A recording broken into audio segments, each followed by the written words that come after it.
সালামু আলাইকুম প্রিয় দর্শক, মেহেদি টিভির পক্ষ থেকে আপনাদের জানাই শুভেচ্ছা স্বাগত। দর্শক, আমরা প্রতিদিন বিভিন্ন বিষয় নিয়ে কথা বলি। আজও তেমনি একটি গুরুত্বপূর্ণ বিষয় নিয়ে আপনাদের সামনে হাজির। আজকের বিষয়টি হচ্ছে নিয়োগ দুর্নীতি নিয়ে, আর সেটি ঘটেছে মাদারীপুর জেলায়। তবে এ ধরনের ঘটনা নতুন নয়, এর পূর্বেও এ ধরনের ঘটনা ঘটেছে। তেমনি একটি ঘটনা ঘটেছিল মৌলভীবাজার 250 শয্যা বিশিষ্ট হাসপাতালে 2013 সালে। শেষ সময় 15 জনের চাকরি হয়েছিল। তাদের মধ্যে ছিল তৎকালীন স্বাস্থ্যমন্ত্রীর আত্মীয় একজন, হাসপাতালের তত্ত্বাবধায়কের ভাতিজি, প্রশাসনিক কর্মকর্তা জাকিরের ভাই আমিনুল, চিকিৎসকদের সংগঠনের প্রতিষ্ঠানের এক কর্মচারী। বাকিরা ছিল উক্ত হাসপাতালের কর্মচারীদের ছেলে, মেয়ে, ভাই, বোন, নাতি, নাতনি এবং একজন ছিল এক কর্মচারীর খুব ঘনিষ্ঠ বন্ধু। সে সময় যা জানা গেছিল, 3 জন বাদে বাকিরা সবাই 5 থেকে 6 লক্ষ টাকা করে দিতে হয়েছিল। এবার আসা যাক মাদারীপুরের ঘটনায়। সেখানে কি ঘটেছিল? স্ত্রী ও শালিকাকে প্রশ্ন সরবরাহ করতে রাতভর অফিসে 2 কর্মচারী।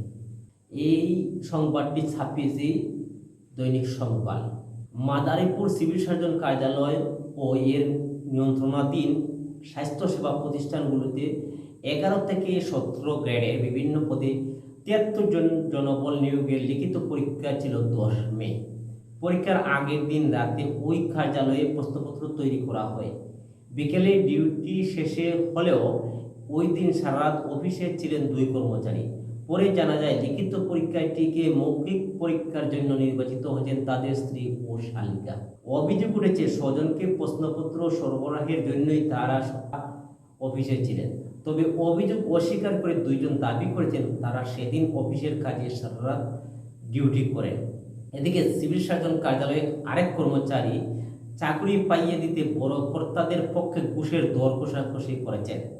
এক প্রার্থীর সঙ্গে এ নিয়ে মোবাইল ফোনে কথোপকথনের অডিও রেকর্ড দৈনিক সমকালের হাতে এসেছে।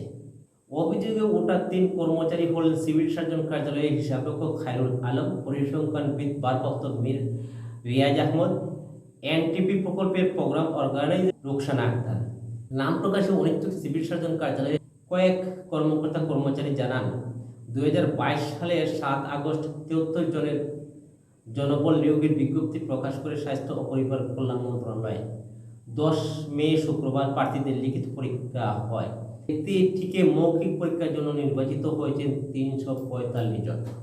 তাদের মধ্যে আছেন হিসাবরক্ষক খায়রুলের স্ত্রী আসিয়া স্টোর কিপার পদে, শালিকা আয়েশা স্বাস্থ্য সহকারী পদে এবং পরিসংখ্যানবিদ মীর রিয়াজের স্ত্রী আফসানা। নিয়োগ প্রক্রিয়া সম্পূর্ণ করতে স্বাস্থ্য মন্ত্রণালয়ের ঢাকা বিভাগীয় পরিচালক ফরিদ হোসেন মিয়ার নেতৃত্বে 5 সদস্যের একটি দল আসে।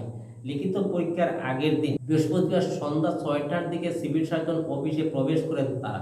প্রশ্নপত্র তৈরি করতে সব ধরনের সরঞ্জাম নিয়ে যান দ্বিতীয় তলায়। রাত 4টা পর্যন্ত সেখানে কাজ করেন সিভিল সার্জন কার্যালয়ের কর্মচারী খায়রুল ও মীর রিয়াজ।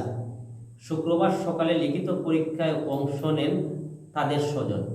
তারা লিখিত পরীক্ষায় উত্তীর্ণ হলে বিষয়টি নিয়ে শুরু হয় গুঞ্জন। উত্তীর্ণ 345 প্রার্থীর মৌখিক পরীক্ষা চলে সোম, মঙ্গলবার সকাল থেকে রাত 10টা পর্যন্ত। দুবারও কয়েকজনের মৌখিক পরীক্ষা নেওয়া হয়। প্রশ্ন তৈরির রাতে অফিস করার কথা স্বীকার করেছেন খায়রুল ইসলাম ও মীর রিয়াজ। তবে তারা বলেন, আমরা সেদিন রাত্রে প্রশ্ন তৈরির কক্ষে যাইনি। কেন ওই রাতে অফিস করলেন, এমন প্রশ্নের জবাবে 2 জন বলেন, নিয়োগ সংক্রান্ত ডাটাবেস তৈরি ও হাজিরা সিট তৈরির ছিল। স্ত্রীর পরীক্ষায় উত্তীর্ণ হয়েছে স্বীকার করলেও শালিকার কথা অস্বীকার করেছেন খায়রুল ইসলাম। তিনি বলেন, আমার স্ত্রী মেধার কারণে উত্তীর্ণ হয়েছে। মীর রিয়াজের দাবি, তার স্ত্রী লিখিত পরীক্ষা দেননি। এক কর্মচারী জানান, প্রশ্নপত্র তৈরির দিন রাত 4টার দিকে তড়িঘড়ি করে বাসায় চলে যান খায়রুল ও রিয়াজুল। তখনও জানা ছিল না তাদের স্বজন পরীক্ষার্থী। লিখিত পরীক্ষার ফল প্রকাশের পর জানা যায় তারা মৌখিক পরীক্ষার জন্য নির্বাচিত হতেন। তাদের স্বজনদের জন্য অনেক মেধাবী প্রার্থী চাকরি থেকে বঞ্চিত হয়েছেন। আরেক কর্মচারী বলেন, যাদের স্বজন পরীক্ষার্থী তারা মৌখিক পরীক্ষার সময় ডিউটি করেন এবং ভাইবা বোর্ডে ঘন ঘন যান। তদন্ত করে বেরিয়ে আসবে। রুকসানা আক্তারের পলিশ চেক করলে আরও তথ্য বেরিয়ে আসবে। স্বাস্থ্য সহকারী পদে নিয়োগের জন্য কর্মচারী রুকসানা আক্তারের সঙ্গে সোমবার রাত 10টার দিকে মোবাইল ফোনে যোগাযোগ করলে তিনি লিখিত পরীক্ষায় উত্তীর্ণ এক প্রার্থী। এ সময় তিনি মোবাইল ফোনে ওই প্রার্থীকে বলেন, স্যারের সঙ্গে কথা বলে জানাচ্ছি কত টাকা লাগবে। কিছুক্ষণ পর রুকসানা জানান, স্যার 9 লক্ষ টাকা ঠিক করে দিয়েছেন, তবে 9 লক্ষ টাকা দিলে চাকরি কনফার্ম। নিয়োগ পরীক্ষায় অনিয়মের অভিযোগের বিষয়ে মাদারীপুরের সিভিল সার্জন ডাক্তার মনির আহমদ বলেন, স্বচ্ছতার ভিত্তিতে নিয়োগ দেওয়া হবে। কেউ টাকা লেনদেন করেছে এমন অভিযোগ থাকলে তাদের বিরুদ্ধে অবশ্যই ব্যবস্থা নেওয়া হবে। স্বাস্থ্য মন্ত্রণালয়ের ঢাকা বিভাগীয় পরিচালক ফরিদ হোসেন মিয়া বলেন, অফিসের কর্মচারীর স্বজন প্রার্থীর বিষয়টি ফল প্রকাশের পর জেনেছি। আগে জানলে তাদের অফিসে রাখা হতো না।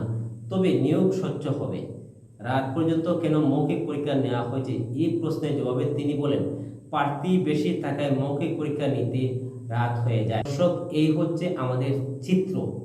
বাংলার চিত্র যে এমন হবে তা কখনো ভাবেননি যারা শহীদ হয়েছিলেন, যারা মুক্তিযুদ্ধ করেছেন এই দেশটাকে স্বাধীন করার জন্য।